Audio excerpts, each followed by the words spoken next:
Los nuevos movimientos sociales, ¿cómo y por qué surgen? ¿Cómo actúan y evolucionan? ¿Cuáles son sus luchas y sus logros? En Argentina, Uruguay y Chile, los movimientos por los derechos humanos. En México, los zapatistas. En Bolivia, los cocaleros y los movimientos que llevaron a Evo Morales al poder. En Brasil, los trabajadores sin tierra. Hoy vamos a recorrer estas formas innovadoras de hacer política, la de los nuevos movimientos sociales en Latinoamérica. Bienvenidos a Explora América Latina.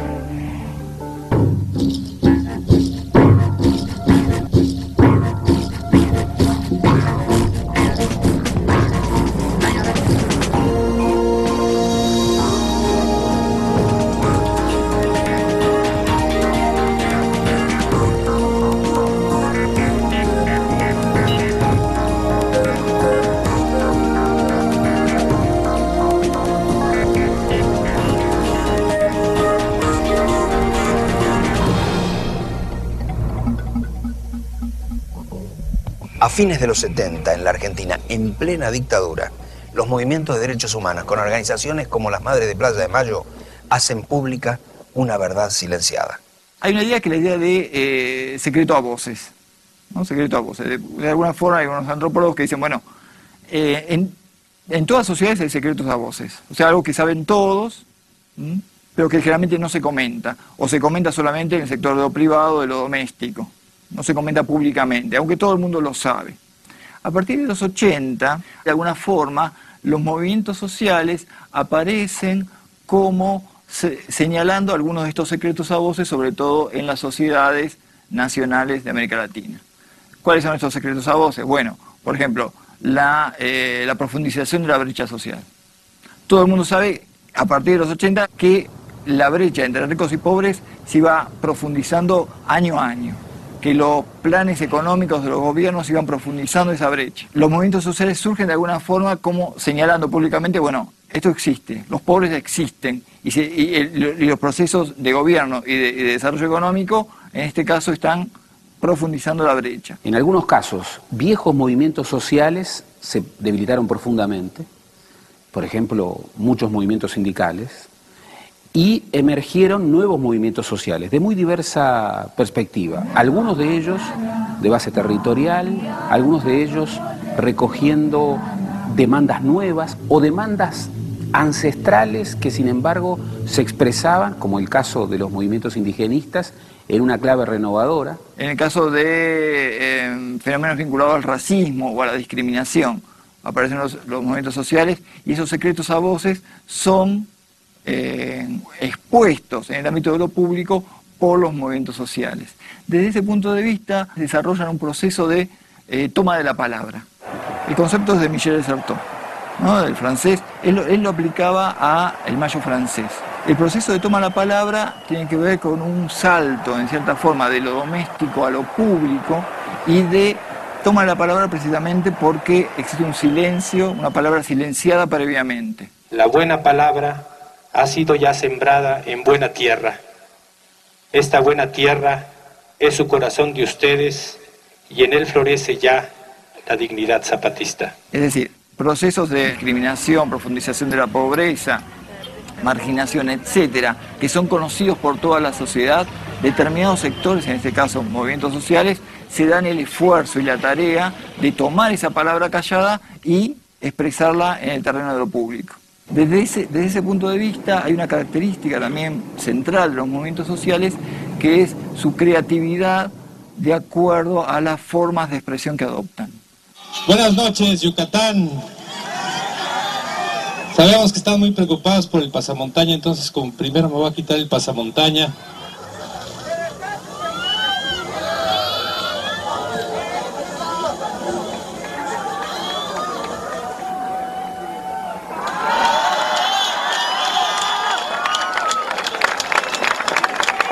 Ya nos quitamos el pasamontaña, esperamos que el gobierno también se quite la máscara que está usando para engañarnos a todos.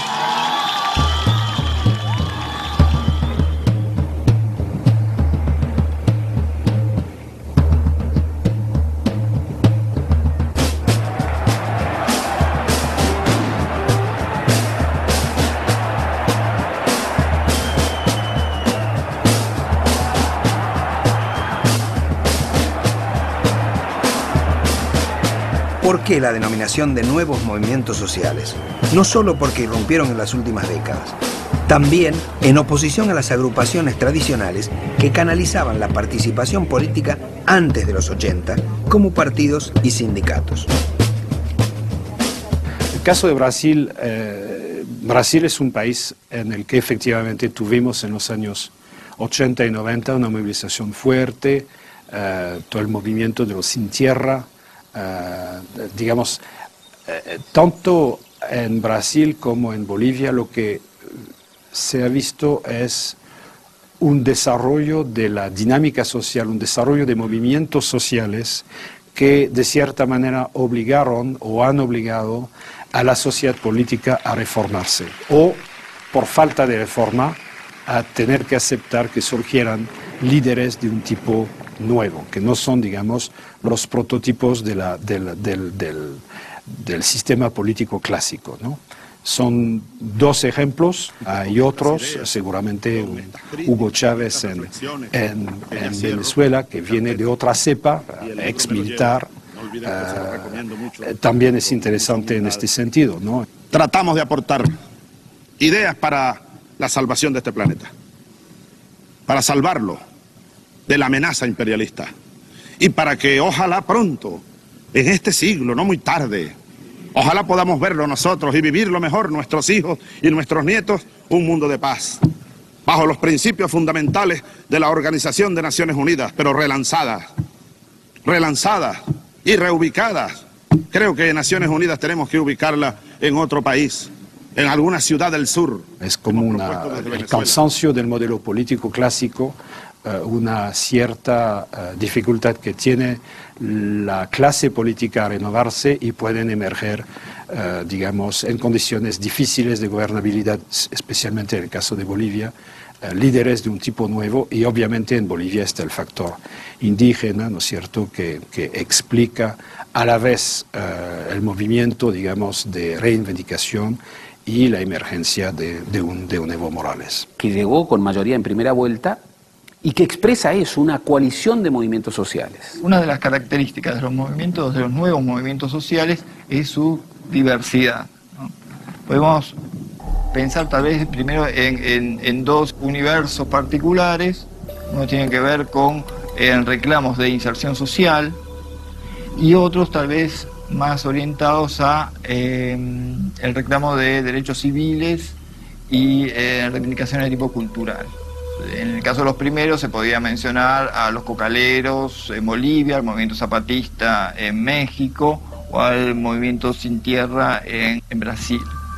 En el caso de los segundos podemos mencionar a los movimientos de derechos humanos en Argentina, uno de los casos más paradigmáticos, a los movimientos de reivindicación sexual, el caso del movimiento gay o lésbico, el movimiento indigenista también, vinculado a los derechos específicos culturales. Pero también tenemos, por el otro lado, movimientos cuya expresión puede llegar a impulsar tendencias regresivas y profundamente conservadoras.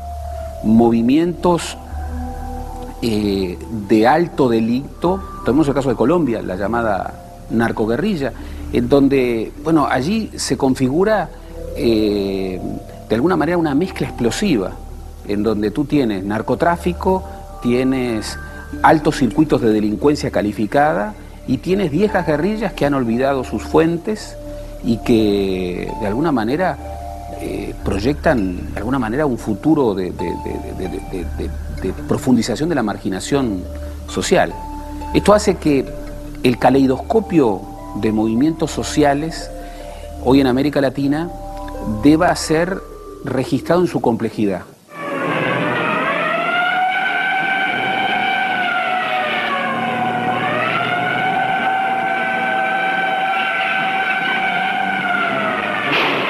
En persecución de un automóvil Fiat 125 color azul, se efectúan algunos disparos de intimidación. En el vehículo perseguido viajan 3 individuos aparentemente. El descubrimiento de la sociedad civil como ámbito político surgió con las dictaduras, cuando ante la represión y las persecuciones, las víctimas o sus familiares hallaron en asociaciones civiles o grupos que fueron formándose las respuestas que las instituciones y la justicia les negaban. Perdón, señor, buen día. ¿Nos podría dar alguna información? No puedo dar ninguna información, señor Mayala. Gracias. En este caso fue la expresión del responsable del grupo militar.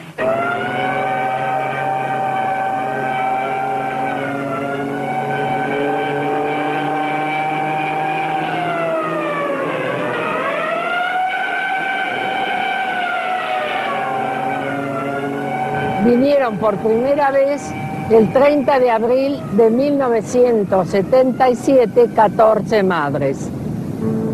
De estas 14 madres, muchas ya no están, pero muchas de ellas siguen viniendo y dando la vuelta a la Plaza de Mayo.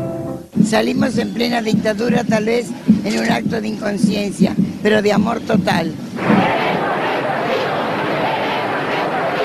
En 1977 nacen Madres de Plaza de Mayo y Abuelas de Plaza de Mayo, organizaciones emblemáticas del amplio movimiento de derechos humanos en la Argentina.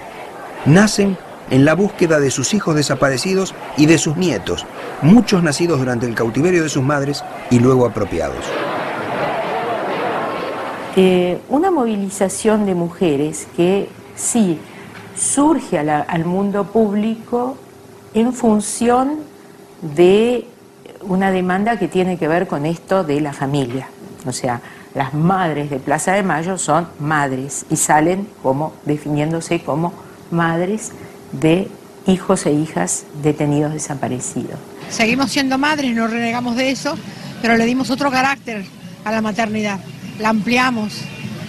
Quedamos embarazadas para siempre de nuestros hijos y de miles de hijos en todo el mundo.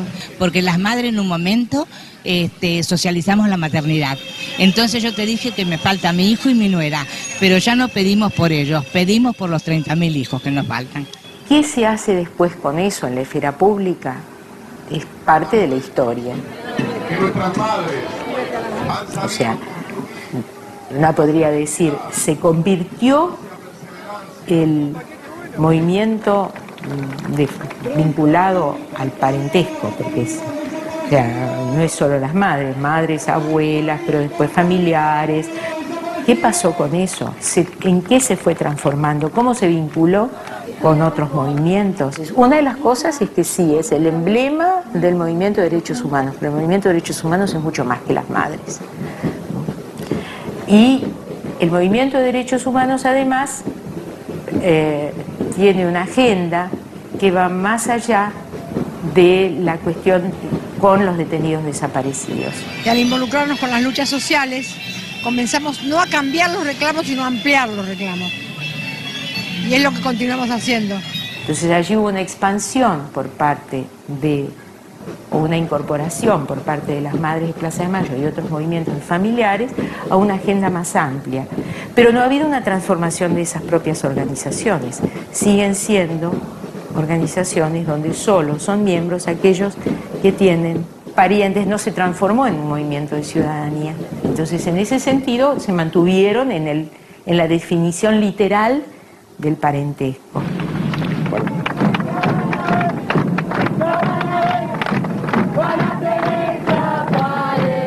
El movimiento de derechos humanos tuvo una incidencia fundamental en los retornos democráticos en Latinoamérica. Y el respeto a la integridad física de todas las personas fue visto como uno de los ejes fundamentales del nuevo Estado de Derecho. A lo largo de casi 3 décadas, el movimiento y sus organismos ante los distintos contextos fueron cambiando características, contenidos y formas de sus reclamos. Uno de esos momentos tiene que ver con la consigna de aparición con vida. La consigna de aparición con vida es una consigna, a mi criterio por lo menos, que señala la contemporaneidad con la impunidad.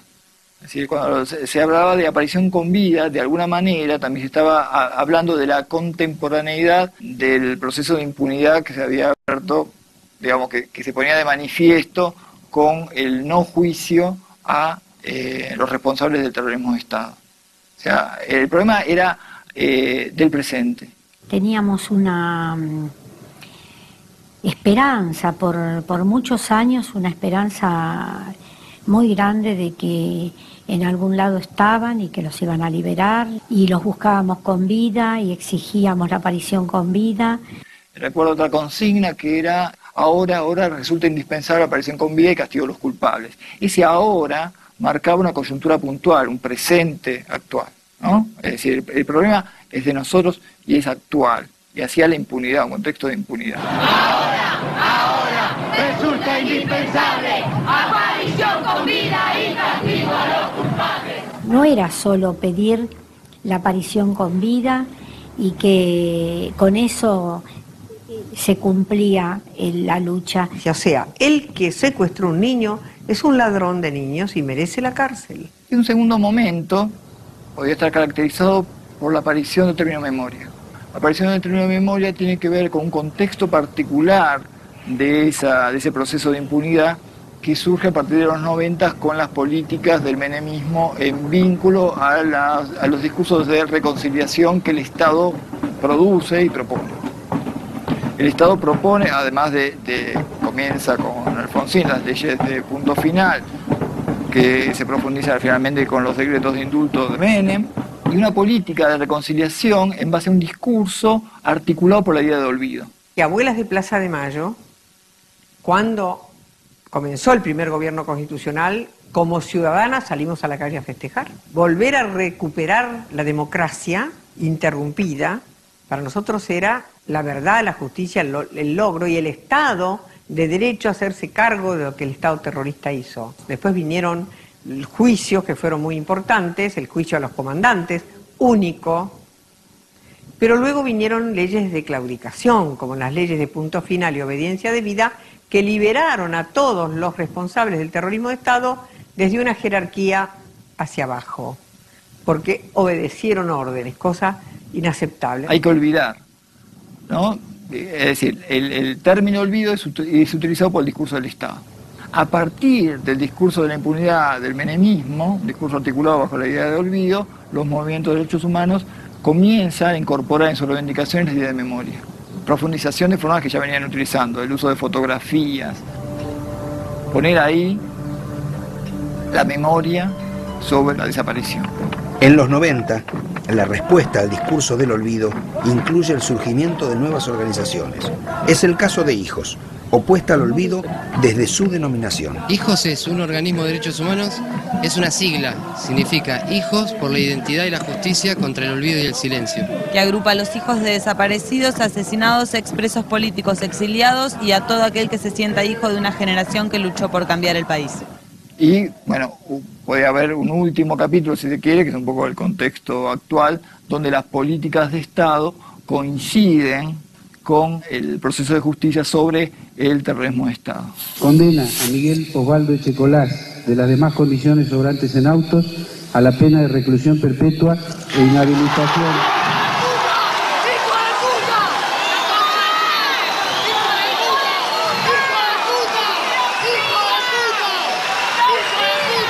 Es increíble, pero sentí vergüenza por un ciudadano argentino que sea capaz de haber hecho lo que hizo.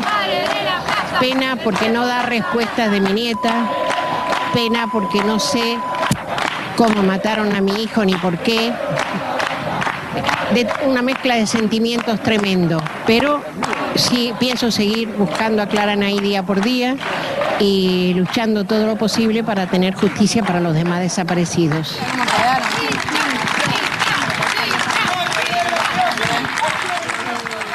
Una coincidencia de intereses entre buena parte de los movimientos de derechos humanos y las políticas de Estado, cosa que hasta ahora no se había dado así. Recuperar un campo de concentración como fue la Escuela de Mecánica de la Armada para ser un espacio de la memoria, descolgar cuadros de los últimos dictadores de una escuela militar es importante, leyes reparatorias y después la invitación permanente que hacen para consultarnos sobre gestiones del Estado. O sea, aquí la oposición o tensión entre Estado y nuevos movimientos sociales no sería tal, ¿no? Habría que hablar más bien de relación, de vínculo, etcétera. La sanción de leyes y la incorporación a las constituciones de aspectos referidos a los derechos humanos son algunos de los logros de los movimientos en distintos países.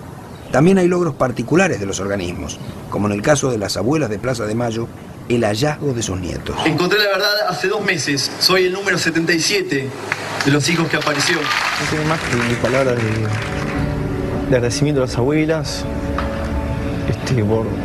por eso, porque yo las admiro profundamente, como que son todas mis abuelas. Claro que sí, claro que sí. Nosotros trabajamos en conjunto con abuelas, haciendo todo, bueno, todo el tema de investigación, en la parte legal, qué sé yo, y bueno, y eso está dando frutos, o sea, los últimos chicos que ya son jóvenes, ¿no?, recuperados, ya directamente son todos encontrados por hijos, ¿no? Bastaron los 15 días que mi mamá me amamantó y me nombró para que yo le diga a mis amigos, antes de saber quién era mi familia, antes de saber mi historia, que yo me quería llamar Juan, como me llamó mi mamá durante el cautiverio en la época.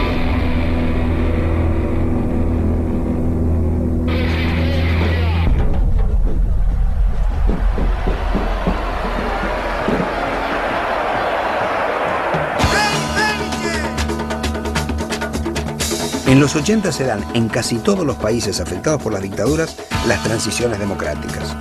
Con el normal funcionamiento de las instituciones, la reaparición de los partidos y la actividad sindical, muchos pronosticaron que disminuiría la incidencia de los movimientos sociales.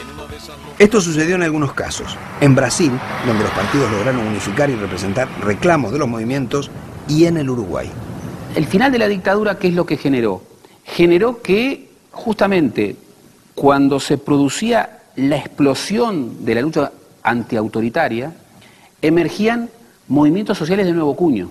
Y allí el Uruguay, yo creo que perdió una gran oportunidad, que era justamente ver el fin de la dictadura como la gran oportunidad, no para restaurar la democracia anterior, sino para fundar con una nueva sociedad emergente una nueva democracia, donde también emergiera la riqueza de estos nuevos movimientos sociales de base territorial, no partidistas, con una amplia gama de demandas que cruzaba la malla de representación social por una perspectiva antes no cubierta. Lamentablemente, la postdictadura, ¿qué es lo que generó? Generó una asfixia de estos nuevos movimientos sociales. Nuevos movimientos sociales que no casualmente, 20 años después, comienzan a tener nuevo desarrollo.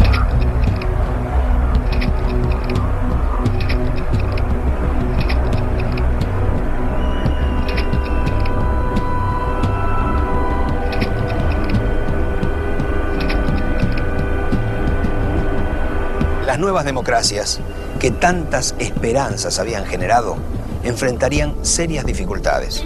Las deudas externas aumentadas durante las dictaduras, las crisis económicas y la baja en los indicadores sociales hicieron sucumbir a la mayoría de los gobiernos de primer turno de las transiciones.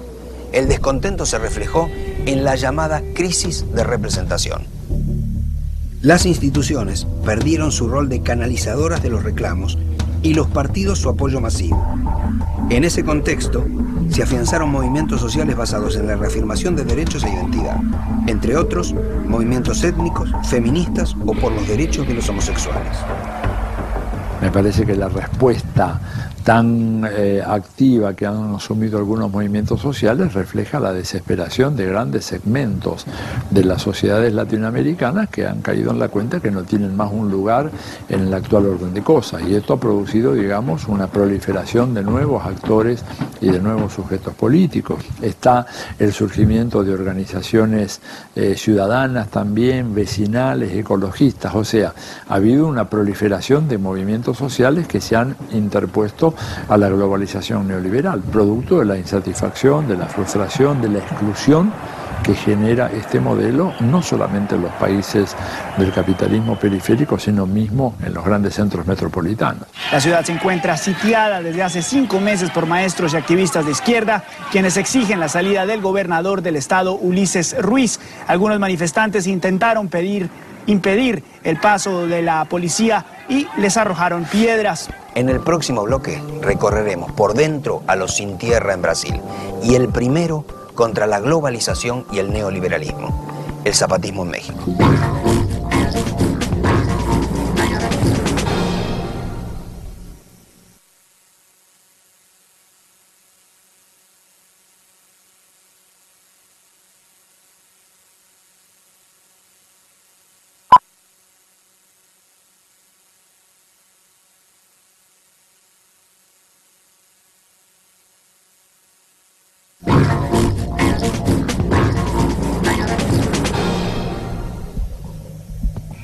Una de las principales reivindicaciones populares en Latinoamérica se refiere a la tenencia de la tierra, el motivo central de la lucha del movimiento social más grande del mundo, el de los trabajadores rurales sin tierra en Brasil.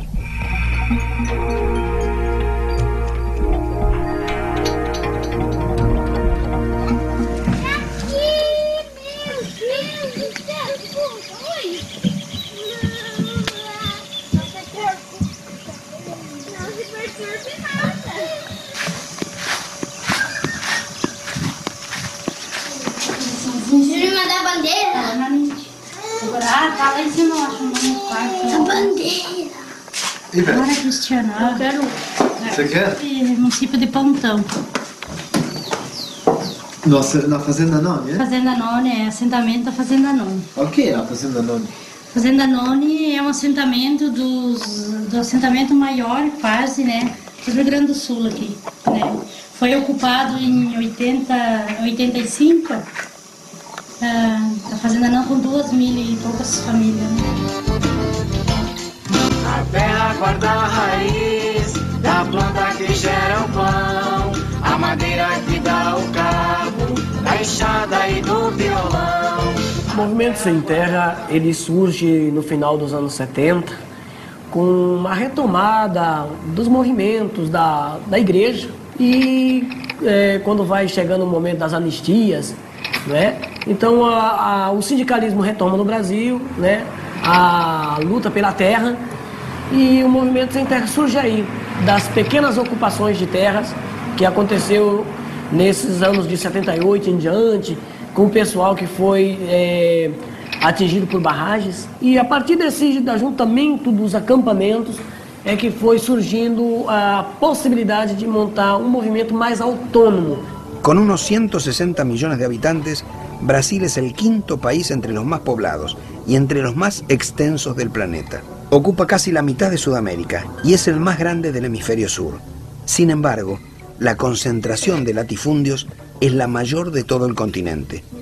Apenas el 1% de los dueños posee el 46% de las tierras. O movimento reivindica uma reforma agrária no país. Né? Toda a nossa grande bandeira é que acabe o latifúndio. A gente concebe que o latifúndio é uma das grandes chagas desse país. Qualquer país, né, nem é uma bandeira socialista. Os países capitalistas que se desenvolveram realizando a reforma agrária. Né? Por isso que para distribuir renda, combater a pobreza, precisa da democratização da terra. Para isso, precisamos acabar com o latifúndio. No se concebe una reforma agraria con latifundio. Desde sus comienzos, el Movimiento Sin Tierra realiza acciones colectivas como la ocupación de tierras, marchas masivas y campamentos en las parcelas vecinas a las que reclaman como presión para demandar la expropiación. A ocupação foi assim de uma forma bem organizada, né? Ela foi organizada em mutirão de comboio de caminhão, de ônibus. Até porque era assim um momento que todo mundo tinha que chegar junto, né?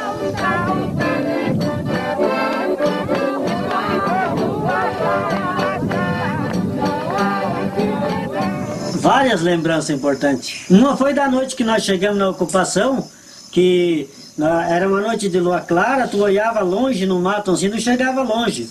E aí nós com os facão, cortando vara para montar os barracos, e há estouro de facão naquelas madeiras e risada e grito, e para nós aquilo era uma farra, tava num piquenique. Aí a repressão chegou ali no outro dia, né? Aí era um aparato muito grande de polícia, até tem algum bem que foi machucado, né? E morreu gente também, na verdade não ali no acampamento, em luta, briga ali, né? Morreram o pessoal nas lutas, né? Agora ali, por exemplo, a polícia tinha uma época ali, teve um aparato de arma ali que eu, quando vim para ali, que foi ia ser que existia aquele tipo de arma que eu não conhecia. Grandes vitórias do MST nesses anos todos é da gente ter hoje mais de 400 mil famílias assentadas, né? De pessoas que estavam vivendo nas situações mais vergonhosas, na periferia, né? na margem da miséria, e essas pessoas readquiriam a capacidade, né, de ter sonho, de sonhar. Uma vida de um assentado, ela é boa, porque a gente permanece organizado. Então, se nós tivéssemos como objetivo único e exclusivo a terra e ser assentado e largar da organização, eu creio que nós seríamos excluídos da sociedade hoje. Mas como a gente permanece organizado, a gente permanece de forma grupal ainda. Tem 3 tipos de trabalho dentro da Fazenda Noni, que é coletivismo, associativismo e agricultura familiar. Então, mas mesmo assim a gente continua organizado. E é só organizado a gente permanece na terra, senão, de forma individualmente, a gente perde esse sentido. Una característica notable del movimiento es la importancia que le asigna la educación. Con el apoyo de UNICEF, UNESCO y programas nacionales, los Sin Tierra llevan instaladas más de 1.800 escuelas en sus campamentos y asentamientos. A educação é dos grandes setores da MST. Surgiu nos anos 80, no final dos anos 80, quando a gente começou a organizar os assentamentos. Também a gente sentiu a necessidade de organizar a educação a partir do acampamento. Por quê? Porque o setor de educação trabalha construindo uma nova educação, a educação própria para o campo, né? Nós queremos uma forma de educação para o campo. Por quê? Porque a pedagogia da terra, ela tem que ser diferenciada da pedagogia que a gente tem curricular da forma que é. Por quê? Porque as escolas de assentamento é uma forma diferente de aprender. Essas crianças, essas pessoas vão para a luta a partir do conflito, né? São sujeitos de sua história, são diferentes, são mais críticos de sua história. Nós fizemos um convênio com o governo federal, né? Porque nós queremos, num curto espaço de tempo, ter nossos assentamentos e acampamentos ser território livre do analfabetismo. Então, nós estamos nesse projeto Brasil Alfabetizar, né? Então, toda a nossa formação de professores é no intuito da gente trabalhar nesse sentido de erradicar o analfabetismo em nossas fileiras, né? Um projeto fantástico que o MST tem no campo do ensino, né, da educação, é que todos os dirigentes nossos têm que ter 2º grau. Então, toda a nossa militância, que hoje são quase 20 mil voluntários militantes integral do MST, todos esses estão na escola. Chama-se projeto de escolarização. Por quê? Só pode dirigir as coisas quem sabe. El movimiento de los Sin Tierra está organizado en 23 de los 26 estados del Brasil y su estructura da una idea de las dimensiones y el alcance del movimiento.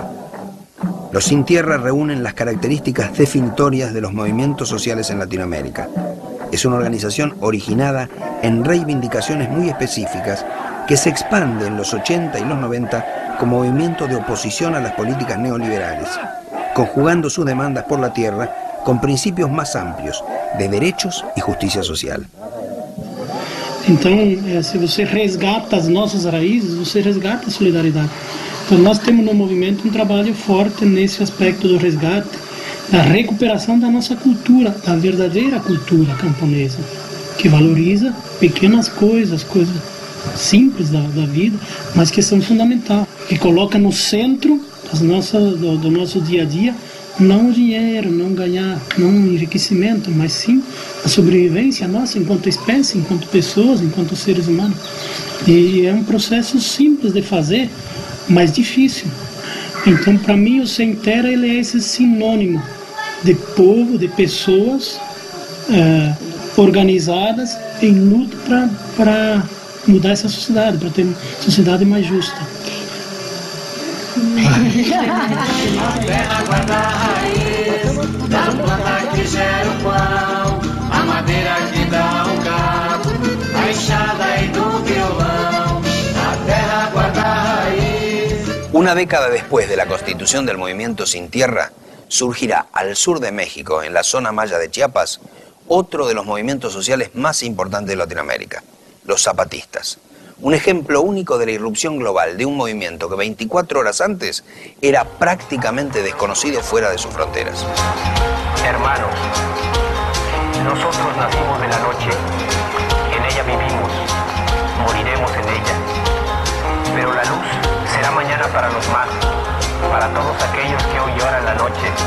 El ZLN en México tuvo en 1994 un principio deslumbrante, aún para los que no creemos en la violencia y rechazamos la lucha armada, fue muy importante. Yo creo que es importantísimo porque finalmente se puso en el tapete de las discusiones por primera vez lo que el caso de los indígenas, ¿no? El pueblo indio es fundadores de México, no los españoles, pero y das cuentas, nosotros se tomen en cuenta, a los pobres no tienen derecho en la Constitución y los más ellos se tienen derecho en la Constitución. Vemos que ahí en la población indígena están concentradas, digamos, todas las dificultades que existen.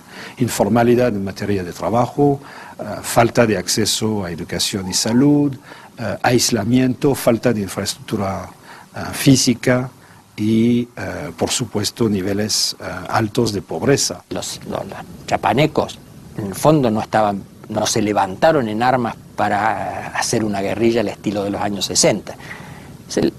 Crearon propaganda armada, que es otra cuestión bien diferente, pero la reivindicación es de base social y política, ampliar la democracia política en México. Cuando expresidente Carlos Salinas de Gortari dijo que íbamos a entrar al NAFTA, que íbamos a pertenecer al primer mundo, que íbamos a dar un salto enorme y pasar del tercer, el cuarto, el quinto, el sexto mundo al primer mundo, se le olvidaron por completo los 10 millones de indígenas, que de repente preguntaron, bueno, ¿y qué van a hacer con nosotros? ¿Matarnos? Fue muy importante que se convirtiese en un movimiento social y que hubiese el discurso del subcomandante Marcos, que dialogó por unos años con la sociedad mexicana de una manera muy consistente. El camino marcará a los que vienen atrás. Una suma de características contribuyeron al impacto del movimiento zapatista. Tratarse de un ejército popular que afirmaba que solo usaría las armas si era atacado, que no tenía intención de tomar el poder central, a diferencia de expresiones armadas anteriores, sino lograr el reconocimiento de sus derechos como indígenas, y un líder carismático, con el concepto de mandar obedeciendo a los pueblos que representaba. Vamos adelante para que salgamos en la lucha avante. Efectivamente es un movimiento que desató un enorme interés a nivel mundial. Ahí llegaron ONGs del mundo entero, mucha solidaridad, digamos, con la noción de poder construir una gobernabilidad autónoma dentro de un Estado tan fuerte, con esta reputación de ser tan fuerte como el Estado mexicano. Es una forma de hacer política con ética, donde no existe un mandón, donde el que mande, mande obedeciendo, y donde el que mande, mande, pero también caminando y preguntando, preguntando. Aprender a hablar y aprender a escuchar. La grandeza de esa dirección zapatista que va de las ciudades, que va de las universidades de México, que va de los blanquitos de México, de los mestizos, ¿no? La grandeza de ellos fue darse cuenta que no podían dirigir a los pueblos indios y que más bien se tenían que integrar a ellos. Y esto de mandar obedeciendo no es una manera de hablar, es en serio. El subcomandante no es el comandante. Ustedes han sido los mejores maestros y dirigentes y estoy seguro que seguirán llevando por buen camino nuestra lucha, enseñándonos a todos a ser mejores con la palabra dignidad. Los zapatistas lograron un impacto enorme al exponer en el mundo un conflicto local y un problema nacional. Paradójicamente, utilizaron herramientas propias de la globalización, la red de medios de comunicación y el apoyo de grupos político-culturales de las más diversas regiones del planeta. Y entonces se plantea la posibilidad de hacer un proyecto en que las comunidades se articulen entre sí, se articulen con otras comunidades y en que todos los pueblos de la tierra el día de mañana se lleguen a articular. Hay un renacimiento del interés por organizarse, por obtener ya una vida política distinta a la inhumana que estaba, en todos sentidos, que estaba recibiendo. pero no hay la posibilidad electoral. Resistencia hay, pero si hay construcción de una institucionalidad autónoma y si esta tiene sustentabilidad dentro del modelo de desarrollo de México, es una pregunta a la que poca gente contestaría de manera positiva. Creo que el EZLN va a terminar optando por la opción política como hizo Evo Morales en Bolivia. Dentro de la gran crisis de la alternativa que hay, yo creo que uno de los movimientos más originales, uno de los movimientos más ricos, es el movimiento zapatista. Los zapatistas son también un ejemplo de la utilización por parte de los nuevos movimientos sociales del arte o de las formas estéticas en conjunción con la política o sus demandas. Otro caso interesante es el de los movimientos por los derechos humanos. Las formas innovadoras de incidir en la esfera pública para exponer sus reclamos es otra de las características de los nuevos movimientos sociales. Las marchas de las Madres de Plaza de Mayo en torno a la pirámide, los cortes de ruta en Bolivia o la Argentina, o los llamados escraches iniciados por la organización Hijos. Nosotros básicamente partimos desde la concepción del juicio y castigo, ¿no? En el momento en el que Hijos se formó, todavía seguía vigente la obediencia debida y el punto final, lo cual impedía juzgar a los militares. Y la estrategia que encontramos en ese momento fue el escrache. Que es la forma de que la propia gente que vive en el barrio donde hay un genocida, que repudie a ese genocida, que el panadero no le venda el pan, que el carnicero no le venda la carne, que la gente lo ve por la calle y lo insulte. O sea, es una forma de que esté preso en su propio barrio, ¿no?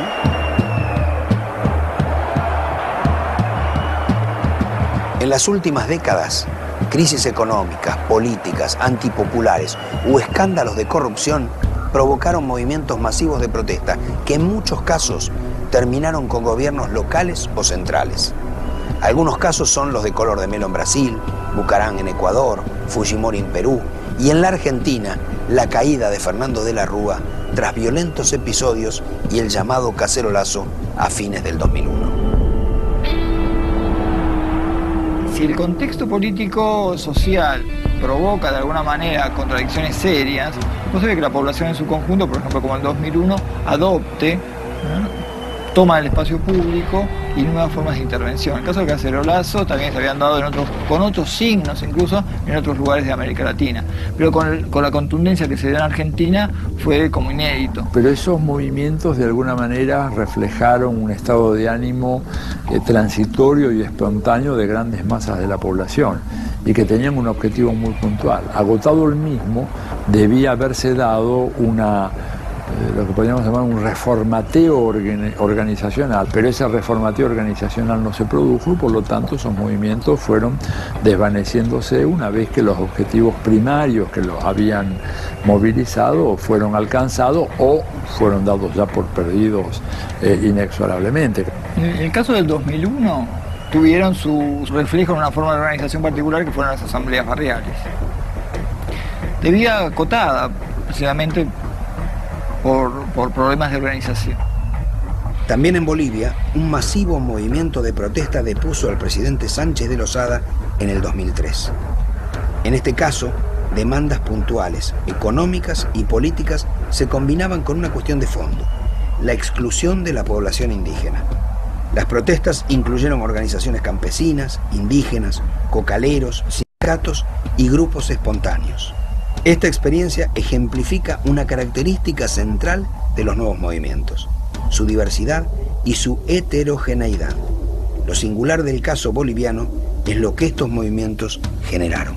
Yo creo que a pesar de su atraso, Bolivia es un país que ha dado muestras de ser el primero que logró transformar a sus movimientos sociales en una opción política. Eso no lo pudimos hacer acá en la Argentina, ¿verdad? Los grandes movimientos sociales que derrumbaron al gobierno de la Rúa en el 2001 no fueron capaces de crear una nueva institucionalidad política.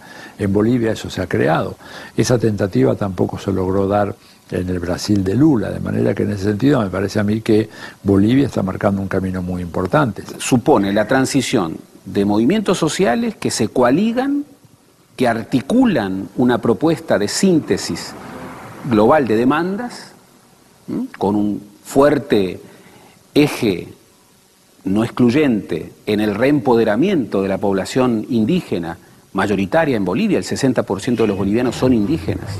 Y a mi juicio, lo que ocurrió con el MAS es una buena ruta de cómo nuevos movimientos sociales pueden expresar y proyectar la demanda de una nueva democracia, en donde haya un reempoderamiento de viejos marginados ancestrales, haya una reinvención de la ciudadanía y donde esa crisis de representación dé lugar a nuevas modalidades de representación que funden una nueva ciudadanía.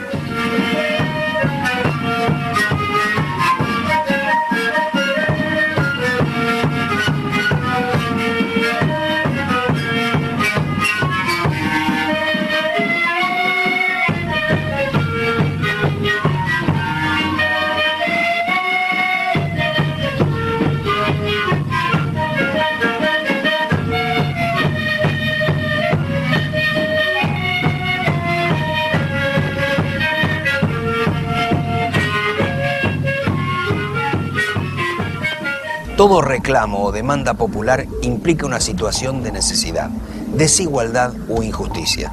Si nos guiamos por la cantidad de reclamos, la actualidad de Latinoamérica lejos está de ser auspiciosa.